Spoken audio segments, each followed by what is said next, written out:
I was walking down the street on a sunny day. Hubba, hubba, hubba, hubba, hubba. A feeling in my bones says I have my way. Hubba, hubba, hubba, hubba, hubba. Oh, I'm a happy boy. Oh, I'm a happy boy. Oh, it is good when things are going your way. Hey, hey. Yeah, my little dog Spot got hit by a car. Hubba, hubba, hubba, hubba, hubba. Put his guts in a box and put him in a drawer. Hubba, hubba, hubba, hubba, hubba. Oh, I'm a happy boy. Oh, I'm a happy boy. Oh, ain't it good when things are going your way? Hey, hey.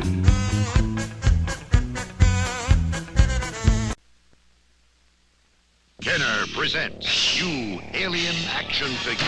Bayonets blow! Quick, shut the airlock! The alien's locked out now! He got through! Shh! Give up! Alien can't be beat! We'll zap him with the light! Don't, he'll destroy the spaceship! We've lost!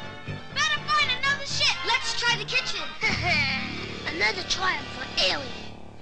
Alien action figure. New from Kenner. Hello everyone, I'm Murph, and welcome back to another episode of Murph's Vault. Now I know it's been a while since I made one of these videos, but you know what?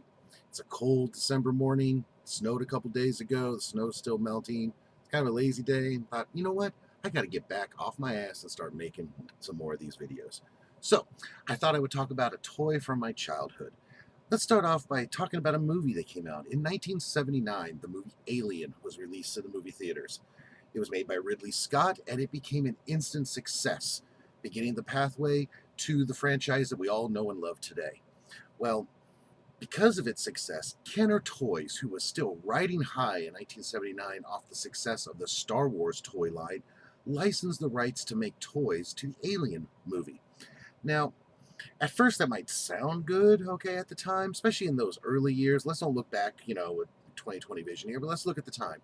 That could sound good at the time, but think about it.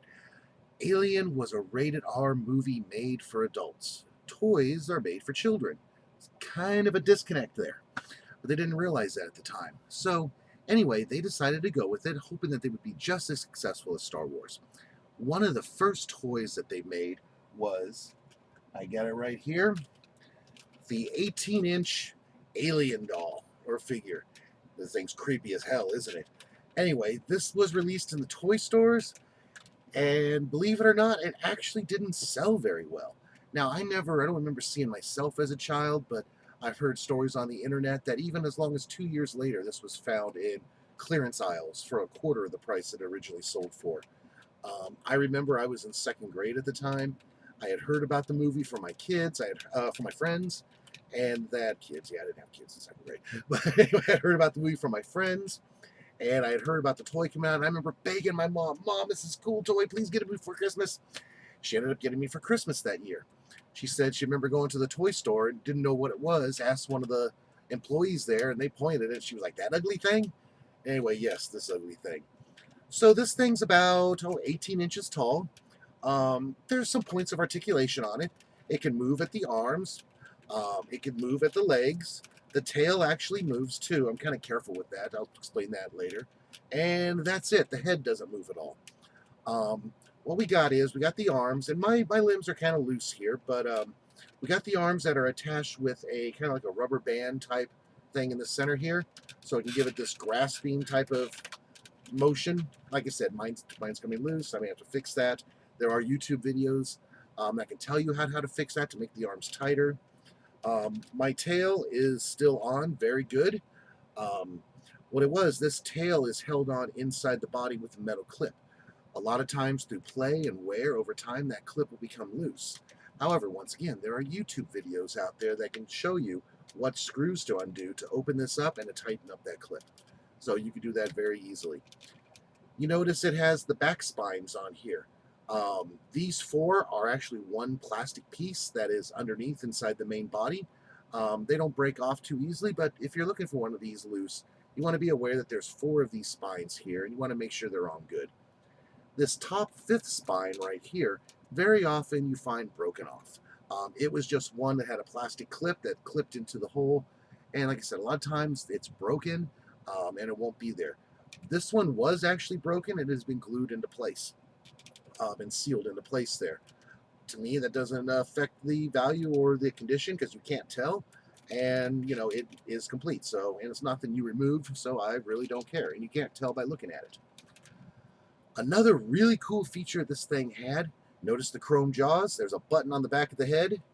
Ah, ah, ah. Yes, if you push that back button, the outer jaw opens up and the inner jaws come out. Very cool, very iconic scene or visual from the movie Alien. In addition, it also had this plastic dome cover that was on it to give it that shiny look of the original design of the Alien from 1979. With underneath, you can see painting of the skull and the other head details as well. This clear dome does come off. A lot of times it will be missing from the figures, so be aware of that as well. Sometimes it is missing. Mine, I still have the original. I have it held on here with a black little rubber band, like a little hair rubber band there. I could take it off because it falls off very easily. It did back in the day too. So that's why you don't find a lot of them. A lot of these are missing it if they're loose. Overall, this is very high detail, from the chest to the torso to the arms. It even has the 6 fingers and the 6 toes that, I'm sorry, no, 4 toes that the original Alien had. And for the time, it was very well detailed. However, it did not sell very good. Because of the low sales of that, Kenner actually had plans to do a 3 3/4 inch action figure line to Alien. And because of the low sales of this Alien figure, that line was actually canceled. So all that was out there was a few prototypes that were in private collectors' hands. However, if you're up on the toy scene, you'll know of a company named Super 7 that has actually got licensing from 20th Century Fox and gotten hold of those original prototypes and have actually remade those figures to this day. So you can get those original Alien figures. Kenner also made like a board game and a movie viewer, but on all, the line was a total failure. Once again, you have a movie that's marketed to adults, a toy line for kids, big giant disconnect at the time. Years later, Kenner would try again with their Aliens action figure line. It would be a little more successful, but once again, you got an adult movie being marketed to kids. There's a little bit of a disconnect there. So, but anyway, if you are a fan of Alien or the original Alien movie or the Alien franchise, this is definitely a toy that I would recommend. Looks great on your shelf and would look great with your Alien collection. So that's all I have for today. Thanks once again for coming here to Murph's Vault, and join me next time when I do another review of the toy for my toy collection. Thanks a lot, and you have fun on your aimless adventure. Later.